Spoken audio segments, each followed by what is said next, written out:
Morning. I'm outside today. Might be the last day. Who knows? Because it's warm. But it may not be later. Anyways, welcome to these videos. Thank you so much for being here. If you like these videos, feel free to share. Also, comment. Let me know. Also, do you want me to cover different types of topics, or what kind of is your favorite topic? I would love to know. Today we have some cards, and then we're going to talk about, I have a new book, Ask Your Spirit. It is about receiving life-changing wisdom from your elevated intelligence, and it has a lot. It's from a medical intuitive, so it has a lot to do with what's going on in your body and finding out and being able to speak to your spirit, to your higher self, and know what's really going on. I love stuff like that. Let's get started with some cards. I have the Five of Wands and the Tower, which are both Five of Wands is kind of about chaos, conflict, things like that, which we know the world is in right now. So yes, we probably receive this card more than normal because it's picking up on the collective conscious also. But it could be the conflict within ourselves. And that's a huge thing too. Am I in the right place? Do I need to make changes? What do I really want? Anything like that, right? So, and then the Tower, hard to see. I know the light's not the greatest. The Tower is about things needing to clear, cleanse, come down, be washed away, new things coming. So it's all about, right? We may know that we are in chaos or conflict, whether it's within or without our life. It's always from within, really, but it's reflected on the outside world. But that requires things to really change sometimes, things to fall away, as to say goodbye to things, to let go of things, to release, to stop thinking about, to behave differently, to eat differently, whatever it is. That's what we're talking about today. The next card is the Moon card, and this is about, Moon is about emotions. This is also, which is so, you'll see how all these cards are the same kind of. It deals with endings and new beginnings. Endings and new beginnings, and that is really what we are in the collective conscious, the world right now. Therefore, we are also going through a lot of this within ourselves. What needs to end and what new beginning is ahead of you, not being afraid of the new beginnings, but not trying to hold on to the past. When you have one foot in the past and one foot in the future, but you're unwilling to let go of that foot in the past, you're not going to be able to move forward. So this is, it's also a sense of hope and inspiration, introspection. Trust your intuition and inner wisdom. The Moon is about going deep, about emotions, going deep within, thinking deep. And then the Four of Swords is also knowing that sometimes we need to rest and recover and rejuvenate. If we get too caught up in the conflict and the chaos and all of that that's going on with, in the world around us, but also maybe something that's within us, we also need to take time to release and let go of that, to distance ourselves from that, and to just be, whether that is be on the water, go for a walk in nature, sit and meditate, listen to some sort of beautiful meditation or sound healing on YouTube, anything like that. So that is what's also required when we're making changes, or when we're in this spot where we're not sure what to do. And then guess what card I got? Eight of Forces, which is lightning, which is also like the Tower card. So again, it's telling us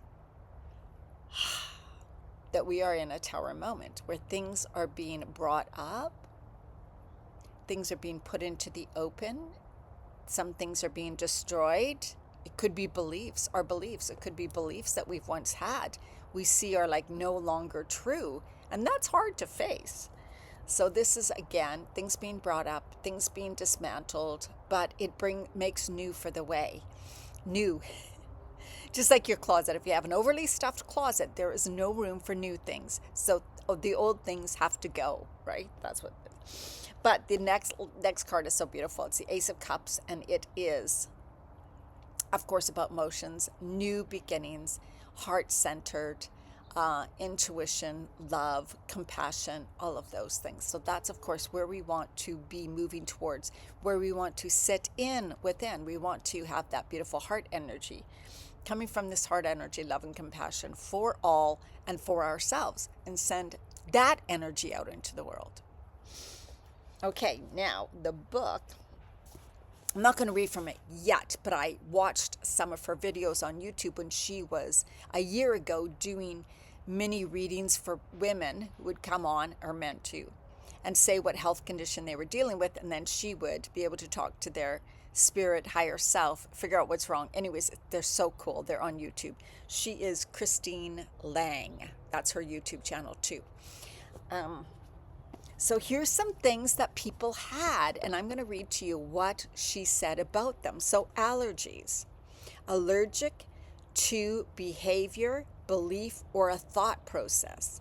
You're allergic to the pressure that you've been under and or a way of approaching it. So what that kind of means is,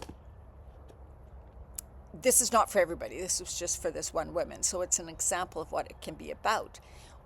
Your body's finally saying, enough of being too hard on yourself, enough of feeling you're not good enough. So it's like you're allergic to your old belief systems that you're still playing over and over and over again. The body talks to us through symptoms. It needs to get our attention. Otherwise, we don't change anything. So when you have certain symptoms, illness, disease, or whatever, it's our body saying, listen, we're yelling at you right now. Pay attention. There's something going on. So we need to give you a pain of some kind so that that wakes you up. So allergic to your behaviors that are not serving you. That means, oh my God, your body's finally saying, this is not good for me anymore. You need to let it go. So that's what that.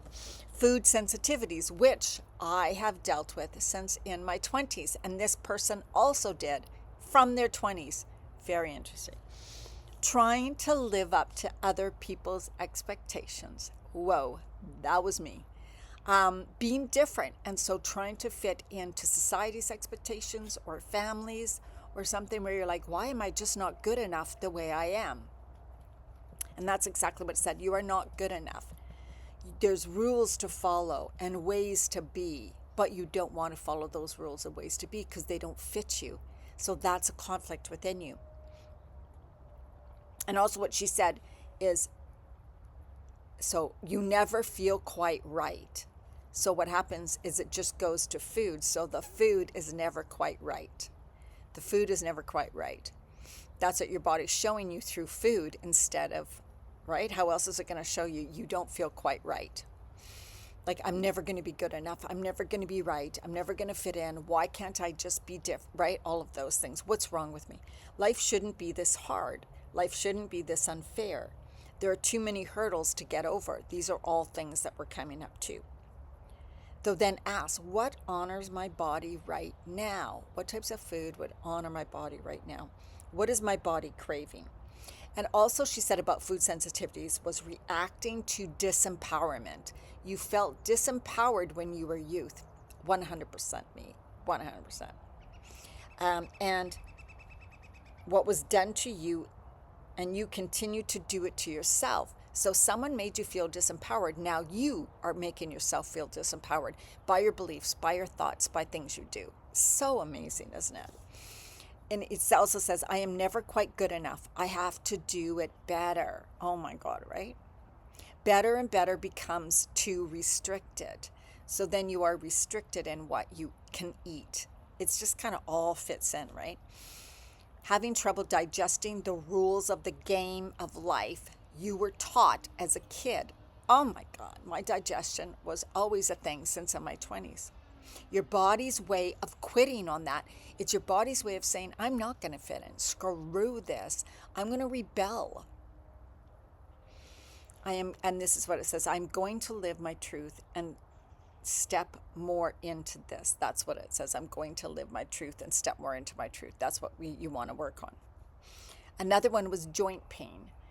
You're asking for too much, striving for too much. That's what this woman realized that was her inner thing was, it's just too much. You're asking for too much from yourself. You're striving for too much for what, right? Some outside validation, some idea of success because you're not good enough. You may not be good enough. What if you're never good enough? Things like that. Always had a sense of what I was capable of, a dreamer. So this is the person that may have always had a sense of what they were capable of, been a dreamer, sense what is possible for them that no one else can see. They want to read, they want to learn, They want to be good. So all of that, right? You have this word. This is what I felt so often. I know I'm meant for more. I know I want to do more. I know I have a big mission. But then you also have these limiting beliefs that it's not possible. Maybe people have told you that. People think you're crazy. You're different. You don't really feel like you fit in. So all of those things. So you have this conflict within yourself. And for this person, that's what caused joint pain.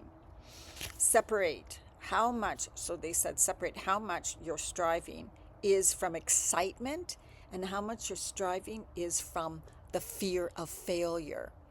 Are you striving for something because it excites you and you're passionate about it? Or are you striving for it because you fear of failure, fear of not fitting in, fear of not being good enough? Really good question to ask. So I could go on, but time's already going. Oh, the left side of your body is the past. The right side of your body is the future. So when something is painful on one side of your body, is it the left or the right? The left, you may be focusing on regret, pain, whatever from the past, regret, shame, whatever. The right side of your body is maybe worried about the future, uncertainty, panicking, anything like that. So interesting, really interesting. So if you're interested, this is what the book is. Of course, there's many books. You can start with Louise Hay, You Can Heal Your Life, which is all about emotions and physical symptoms. Like I said, I've just started this book, so I can't give you what it's about, how good it is. Yeah. All right. So you want to connect in with your body, right? Taking a big deep breath into your heart center. Exhale, release, and bring the energy down through your feet, down to the center of the earth. Exhaling, letting it go, letting it go, letting it go. Bringing in that beautiful, loving energy from the ground, from the earth. Bringing it up through your whole body. And as you exhale, release, relax, relax, let it go, let it go. Remember, intention. I am bringing in beautiful, powerful energy. Visualize it, feel it, sense it through your body, healing the cells. As you exhale, you are releasing, drawing away, letting go of whatever it is, clearing from your body anything that doesn't serve you anymore. And then as you inhale, bring your energy right up and imagine white, sparkling, healing light from above coming down and cleansing, clearing, rejuvenating, and healing every cell in your body, down through your whole body, down through your feet, to the center of the earth, growing roots, growing deep, deep, deep, deep roots, way down in the center of the earth. You are grounded, supported, loved, safe, worthy, and deserving. Let me know how you like this topic. I'd love to hear. Thank you for being here, and I'll see you in the next video.